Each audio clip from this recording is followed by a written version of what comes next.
Isang napakagandang laban nga po ang pinakita ng ating kababayan sa Japan dahil nagwagi po ang ating kababayan na si Michael kasama sa naging laban nito noong linggo lamang. Heavy underdog ang ating pangbato sa labang ito dahil isang undefeated knockout artist ang pangbato ng mga Hapon.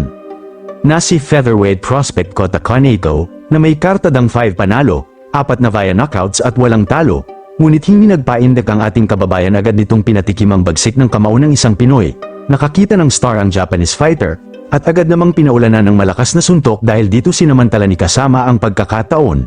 Dahil wala nang sagot si Kaneko ay agad nang nagdesisyon ang referee upang itigil ang laban.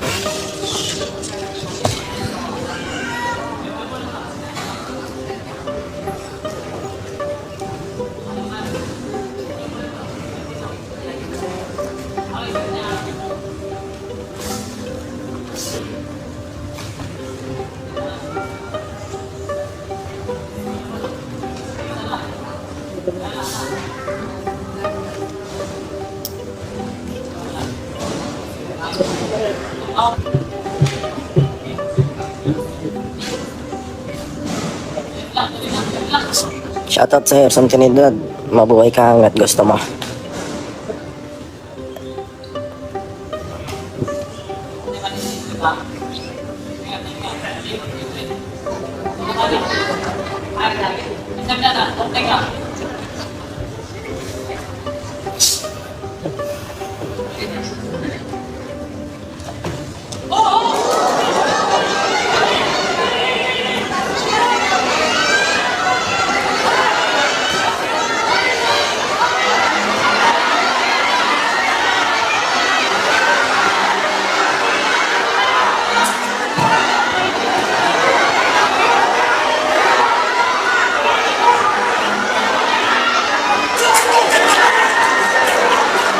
Ayun.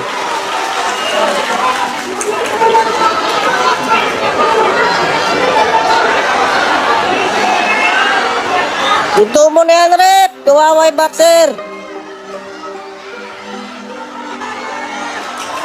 Hey! Hey! Umabanti na ang kartada ng Pinoy na si kasama sa 10 wins, with 10 knockout at may 2 talo. Anong masasabi nyo mga idol? Comment nyo na lang po sa ibaba at pupusuan ko po yan. Salamat.